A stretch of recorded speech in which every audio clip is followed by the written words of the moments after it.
warahmatullahi wabarakatuh. Waalaikumsalam warahmatullahi wabarakatuh. Selamat pagi anak-anak. Selamat pagi Bu. Apa kabar hari ini? Alhamdulillah luar biasa. Allahu Akbar.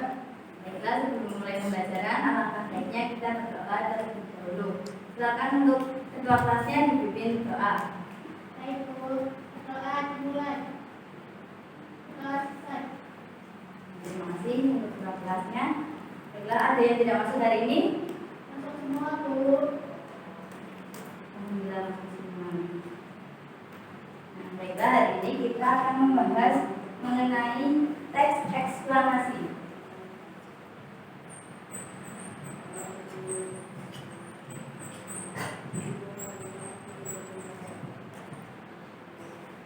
Nah, sebelumnya Ibu ingin bertanya, apakah kalian pernah membaca sesuatu tentang proses terjadinya suatu bencana alam ataupun fenomena sosial yang lainnya? Aku. Gimana Mbak Amen? Saya. Berarti ini memanfaatkan internet untuk belajar ya. Nah, benar sekali, itu adalah salah satu contoh dari teks eksplanasi. Nah, untuk materi teks eksplanasi ini ada beberapa indikator yang ingin dicapai. Yang pertama, siswa itu diharapkan mampu memahami pengetahuan ataupun urutan kejadian yang terdapat dalam teks eksplanasi, baik yang sudah dibaca maupun didengar.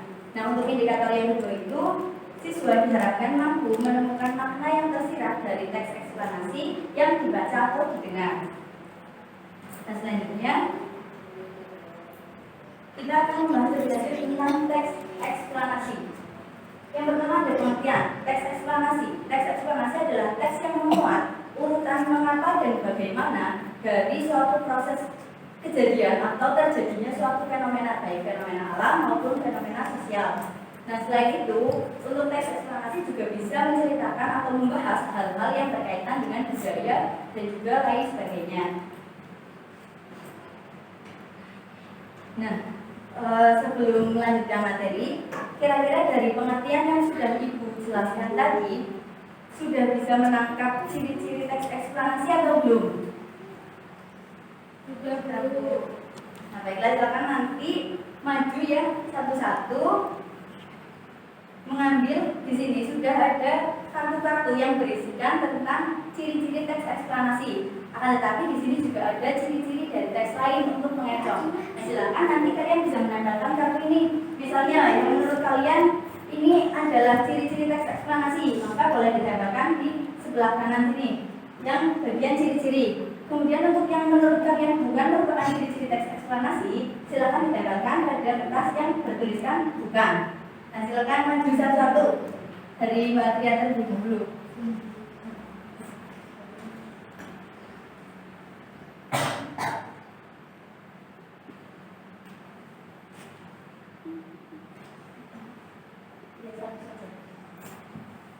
Silakan Mbak Amen, boleh masuk.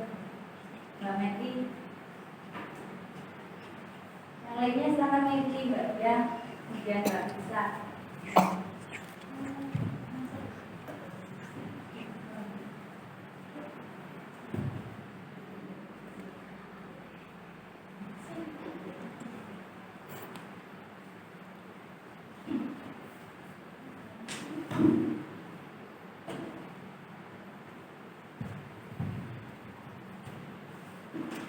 Nah, baiklah, di sini sudah ada hasil yang ditempelkan ya oleh anak-anak sekalian. Dan di sini untuk ciri-ciri ada yang menempelkan yang pertama fokus pada hal umum. Nah, ini benar ya. Nah, kemudian yang kedua ada informatif. Kemudian bersifat keilmuan dan faktual. Ya, ini benar semuanya. Kemudian untuk yang bukan ciri-ciri memaksa, ya benar sekali. Nah, jadi untuk ciri-ciri dari teks eksplanasi, yang pertama itu tentunya ada faktual atau berdasarkan fakta. Jadi teks eksplanasi itu kan menceritakan tentang proses terjadinya suatu fenomena. Artinya tidak boleh dituliskan berdasarkan khayalan. Misalnya pada kenyataannya terjadinya banjir itu karena sampah yang menyumbat aliran air. Nah, tetapi Mbak Amer menuliskan di teks eksplanasi itu terjadinya banjir mungkin karena ada cicak jatuh dari pohon, itu kan tidak masuk akal ya. Dan itu juga tidak boleh dituliskan begitu. Nah, yang kedua ada informatif. Nah, artinya dari teks eksplanasi ini bertujuan untuk memberikan informasi kepada pembacanya dan bukan memaksa. Artinya, teks eksplanasi itu hanya berfungsi menyampaikan informasi, tidak memaksa kepada pembacanya untuk percaya. Misalnya, Mbak Meti menuliskan teks eksplanasi tentang terjadinya kericuhan, misalnya demonstrasi massa begitu. Nah, dari Mbak Meti ini hanya ingin menyampaikan informasi bahwa telah terjadi demonstrasi massa misalnya di Pasar Ligapura, tetapi Mbak Meti tidak boleh memaksa dari pembacanya untuk percaya bahwa memang di Ligapura itu ada demonstrasi massa. Selanjutnya itu ada fokus pada hal umum. Artinya dari teks eksplanasi ini harus berfokus pada hal-hal umum yang dibahas dalam teksnya. Misalnya teksnya itu membahas banjir, maka harus fokus pada banjir. Teksnya membahas tsunami, berarti harus fokus pada tsunami. Tidak boleh terlalu menyoroti siapa atau partisipan yang terlibat dalam kegiatan atau fenomena tersebut. Nah, selanjutnya untuk bersifat keilmuan. Artinya dari teks eksplanasi ini hal-hal yang dibahas bersifat keilmuan, misalnya fenomena terjadinya banjir, fenomena terjadinya tsunami, itu kan bisa dikaji secara keilmuan. Nah, selanjutnya untuk struktur dari teks eksplanasi.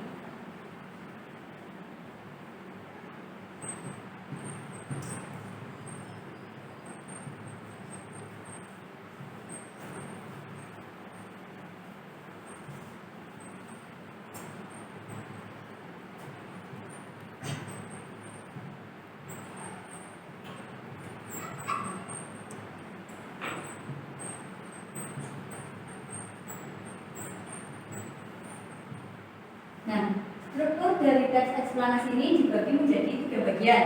Yang pertama dinamakan pernyataan umum atau penjelasan umum. Nah, pada bagian pernyataan umum ini memuat tentang penjelasan-penjelasan secara umum atau gambaran secara umum tentang fenomena yang akan dibahas dalam teks tersebut. Misalnya banjir, berarti pada pernyataan umumnya itu bisa menceritakan tentang banjir itu apa, kemudian kira-kira apa yang menyebabkan banjir secara umum. Nah, selanjutnya untuk yang kedua adalah urutan sebab akibat atau daratan penjelas. Nah, untuk urutan sebab akibat ini artinya memuat tentang sebab-sebab terjadinya fenomena itu. Kemudian disebutkan juga untuk akibat-akibatnya. Selain itu, untuk bagian yang kedua ini artinya bisa dituliskan secara panjang ya. Jadi tidak hanya menuliskan atau memberikan secara rinci-rincinya saja, tetapi boleh kalian itu mendeskripsikan atau menggambarkannya secara lebih jelas. Nah, selanjutnya bagian yang ketiga ada interpretasi atau kesimpulan. Interpretasi ini adalah suatu kesimpulan yang diambil berdasarkan hal-hal yang sudah disampaikan pada bagian pernyataan umum dan juga bagian urutan sebab akibat. Untuk bagian interpretasi ini, selain memaparkan kesimpulan, dapat juga kalian itu memberikan tanggapan tentang sesuatu yang dibahas dalam teks tersebut. Misalnya tadi yang Mbak Meti tulis adalah teks tentang demonstrasi massa. Kemudian untuk tanggapannya, misalnya demonstrasi massa itu tidak baik dilakukan karena Mbak Meti di situ bisa menyebutkan sebab-sebab atau alasan-alasan yang mendukung bahwa demonstrasi massa itu tidak boleh dilakukan. Nah, sampai sini ada yang ditanyakan? Belum, Bu.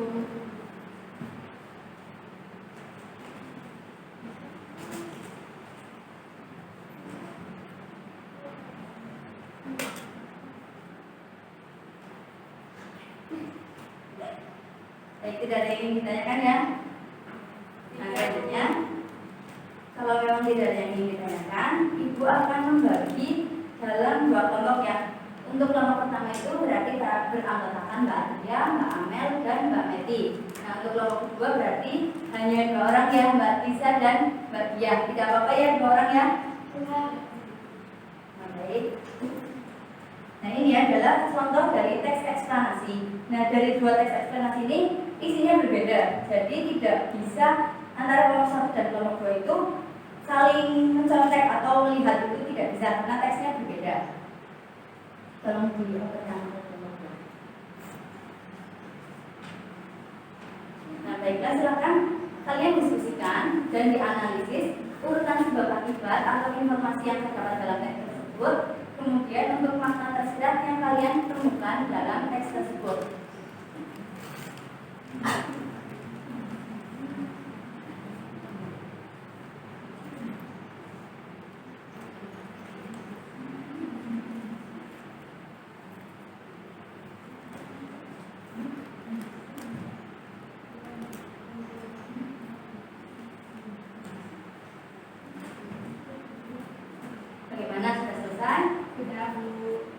Ya silakan kelompok berapa dulu yang ingin presentasi.